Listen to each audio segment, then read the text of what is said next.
दर्शकों, आप सभी का बापू वार्ता न्यूज़ नेटवर्क में स्वागत है। अभी मैं इस वक्त बूंदिया शहर में मौजूद हूँ, जो कि एनएमडी कॉलेज में पत्रकारिता के उपरांत पत्रकार जो आज के दौर में 60 छात्र छात्राएं जिन्होंने आज जर्नलिज्म कंप्लीट किया, आज उनका जो कि बूंदिया जिले के वरिष्ठ पत्रकारों के हस्ते सत्कार किया गया, उन्हें पुरस्कार दिया गया, उन्हें प्रमाण पत्र देकर उनका स्वागत किया गया। ऐसे हमारे बूंदिया जिले से 60 पत्रकार आज जो कि एनएमडी कॉलेज से निकले। सर, क्या बताना चाहोगे? जैसे कि आज हमारे अगर देश में देखा जाए तो पत्रकार बहुत कम है, और आज देखा जाए तो एनएमडी कॉलेज में पत्रकार का कोर्स है, और आपने यह कोर्स के लिए काफ़ी मेहनत की है, और आज कहीं देखा जाए तो स्टूडेंट पढ़ रहे हैं। पहले तो मैं बापू वार्ता का धन्यवाद मानूंगा कि हमारे इस आज के प्रोग्राम में आपने बहुत अच्छा कवरेज दिया। पत्रकारिता के क्षेत्र में इस कोर्स को शुरू करने के लिए हमें जो मार्गदर्शन मिला तो हमारे गोंदिया शिक्षण संस्था के सचिव आदरणीय राजेंद्र जी जैन, हमारे संचालक निखिल जी जैन और हमारे महाविद्यालय के प्राचार्य डॉक्टर शारदा महाजन, इनके मार्गदर्शन में इस कोर्स को शुरू किया गया। इस कोर्स को शुरू करने का उद्देश्य ये है कि मैं भी जड़ों से इस क्षेत्र में जुड़ा हूँ। पत्रकारिता क्षेत्र में मैंने कक्षा 10वीं से काम कर रहा हूँ। मैं वार्ताहर से लेके न्यूज़ बांटने तक मैंने कार्य किया है, और इसमें मुझे बहुत इंटरेस्ट था। मैंने सर्टिफिकेट ऑफ जर्नलिज्म जो वाइसिया मुक्त विद्यापीठ का होता है उसमें जब किया तो मुझे बहुत सारे वरिष्ठ पत्रकार मिले और उनका मार्गदर्शन मिला। इसमें मेरा इंटरेस्ट बढ़ते गया। बाद में मैंने नागपुर यूनिवर्सिटी का बैचलर ऑफ मास कम्युनिकेशन ये कोर्स किया। उसमें और मेरा इंटरेस्ट अधिक बढ़ने लगा, क्योंकि मैं अच्छे मिनिस्टर, प्राइम मिनिस्टर इनके मुलाकात लेने लगा। उसके पश्चात मैंने फिर मास्टर ऑफ जर्नलिज्म जो बिलासपुर यूनिवर्सिटी से मैंने किया, सीवी रमन यूनिवर्सिटी से, फिर और इंटरेस्ट बढ़ने लगा, और मैंने कई वर्तमान पत्रों में, कई साप्ताहिक, कई दैनिक, पाक्षिकों में मैंने काम किया, लिखने का काम किया। एक काम करते वक्त मैं बहुत सारे, जैसे भंडारा जिले का खैरलांजी प्रकरण होगा, साठौने प्रकरण होगा, बहुत सारे जो प्रकरण हुए उसमें मैंने लिखान किया और उसको न्याय देने का कोशिश किया। जिस प्रकार से पत्रकारिता क्षेत्र में मुझे अच्छे और बुरे भी अनुभव आए, यहाँ तक कि मेरे ऊपर करोड़ों रुपए का दावा भी किया गया। जब एक न्यूज़ मैंने छपवाया था उसको प्रूव करना पड़ा। ये क्षेत्र बहुत ही संवेदनशील है, फिर भी मेरा इसका इंटरेस्ट रहा। बाद में मैं इस प्रोफेसर या प्राध्यापक पेशे में आया, और प्राध्यापक पेशे में आने के बाद मैंने देखा कि आजकल की जो नई पीढ़ी है, ये नई पीढ़ी में पत्रकारिता के बारे में बहुत ही निगेटिविटी है, और इस निगेटिविटी को कम करने के लिए आज हमें युवा पत्रकारों की ज़रूरत है। मैं जिस भी कार्यालय में जाता हूँ, हर कार्यालय से हमें बताया जाता है कि सर आजकल ना कोई पत्रकार नहीं बनता है। तो हमने हमारे मैनेजमेंट से बात करने के बाद यहाँ पे नागपुर यूनिवर्सिटी का निरंतर प्रौढ़ शिक्षा जो केंद्र होता है उसके विभाग द्वारा इस सर्टिफिकेट कोर्स को हमने चलाया, और आज मेरे 60 बच्चे तैयार हुए। इसके पहले भी मैं कहीं ना कहीं माध्यम से बच्चों को तैयार किया। आज हर न्यूज़पेपर में मेरे छात्र हैं जो मेरे मार्गदर्शन में कार्य कर रहे हैं, और बहुत मुझे अच्छा लगता है कि ये बच्चे आगे आके हमारे देश की लोकशाही को अधिक मजबूत करने के लिए इस कोर्स के माध्यम से वो कार्य करेंगे।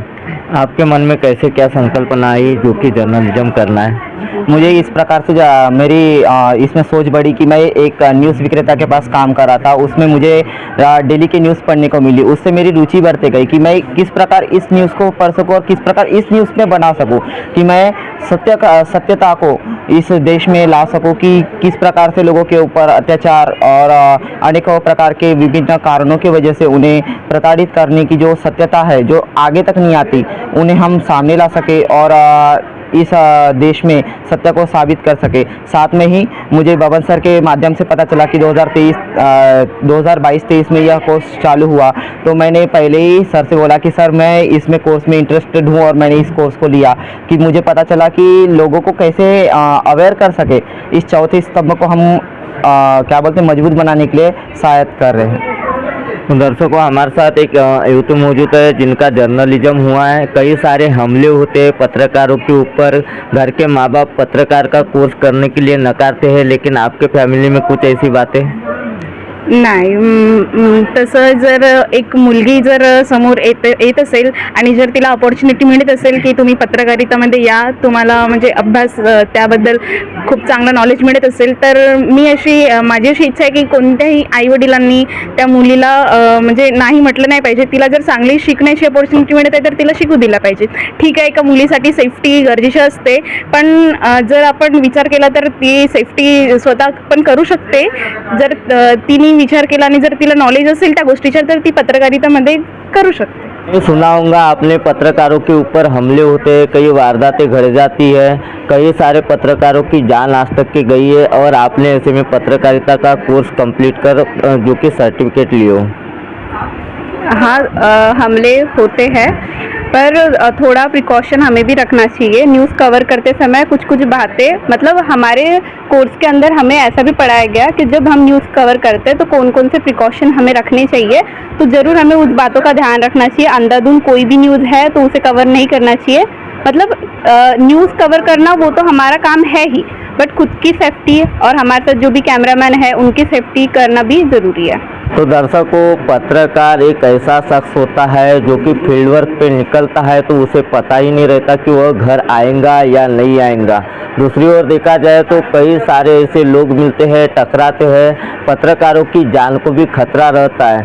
अगर मैं बात आपको बताना चाहूँ तो पत्रकारों को यहाँ तक के कोई पेमेंट नहीं है, कोई सैलरी नहीं है, तो ऐसे में उसके परिवार का पालन पोषण भी नहीं होने वाला है. तो आपको क्या लग रहा है, आपको पत्रकारिता के भरोसे आपका अनुभव क्या कहेंगे? आपके परिवार की ओर से आपको जर्नलिज्म करने की इच्छा थी, वह भी सफलतापूर्वक करने मिली.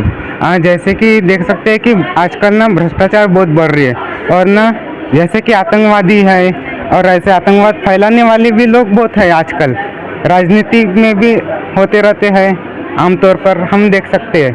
तो उनको ना नष्ट करने के लिए पत्रकारिता बहुत ज़रूरी होता है. यानी NEWS न्यूज़, यानी इसका मतलब ही होता है कि नॉर्थ साउथ ईस्ट वेस्ट, यानी चारों दिशाओं से पूरे न्यूज़ को इकट्ठा करना होता है उनका, यानी मुख्य उद्देश्य है पूरा उसका. तो दर्शकों, ऐसे में एक सवाल खड़ा होता है, कई सारे पत्रकार तो बन जाते हैं, डिजिटल मीडिया, प्रिंट मीडिया, वैसे ही वेब पोर्टल के जरिए वह खबर प्रकाशित करते रहते हैं. और आज आपने देखे होंगे कि नमोद महाविद्यालय में आज 60 बच्चों को प्रमाण पत्र देकर जिन्होंने जर्नलिज्म किया है उनका सम्मान किया गया वरिष्ठ पत्रकारों के हस्ते. तो हमारे साथ में एक शख्स मौजूद है. अगर आपसे एक सवाल किया जाए कि पत्रकार के घर में भी परिवार रहता है, वह परिवार का पालन पोषण कैसे करेगा, जो कि पत्रकार को कोई अगर देखा जाए तो तनख्वाह नहीं है, उसकी बेसिक सैलरी नहीं है, तो कैसे क्या गुजारा होगा? देखिए, सबसे पहली बात तो यह है कि पत्रकारिता यह एक व्यवसाय न होकर यह एक कर्तव्य निष्ठा पर आधारित एक कार्य मैं इसे मानता हूँ. और जब हम अपने कर्तव्य निष्ठा हेतु अपने राष्ट्र के में चल रही गतिविधियों को उजागर करने हेतु तथा लोकतंत्र को बचाने हेतु निकलते हैं, तब कहीं ना कहीं हमें इन चीज़ों को फेस करते हुए निकलना पड़ता है. और इसी चीज़ को देखते हुए आज जो यहाँ पर कार्यक्रम हुआ, वहाँ पर उपस्थित जो वरिष्ठ पत्रकारगण आए थे, उन्होंने भी हमें बताया कि पत्रकारिता को एक मुख्य आर्थिक स्रोत न देखते हुए कहीं ना कहीं इसे किसी दूसरे चीज़ों के साथ में लेकर के हमने चलने की आवश्यकता है. और यदि हम ये चाहते हैं कि इससे हमारा जो एक खाने पीने की जो व्यवस्था है या फिर पूरी तरीके से हमारी अगर अर्थव्यवस्था हमें पैसे भी इस चीज़ से पूर्णतः मिले, तो हमें निश्चित तौर पर हमें और भी अथक संघर्ष करना होगा और वहाँ तक के हमें जाना होगा, एक बड़ा न्यूज़ रिपोर्टर बनना होगा कि जहाँ पर हम वो रिपोर्टिंग भी कर सकें और साथ में हमें वेतन भी दिया जाए. तो आपने देखा नमोद महाविद्यालय में आज जो कि 60 छात्र छात्राएं जर्नलिज्म कंप्लीट कर वहां निकले और उन्हें प्रमाण पत्र देकर सम्मानित किया गया, जो कि गोंदिया जिले के वरिष्ठ पत्रकार महोदय यहाँ पे मौजूद थे. नमोद महाविद्यालय के प्राचार्य भी मौजूद थे, आपने देखा, और उनका स्वागत सत्कार किया गया. ऐसी ही खबर देखने के लिए बापू वार्ता न्यूज़ नेटवर्क को सब्सक्राइब कर बेल आइकन पर प्रेस कीजिए. गोंदिया से देवेंद्र दमा.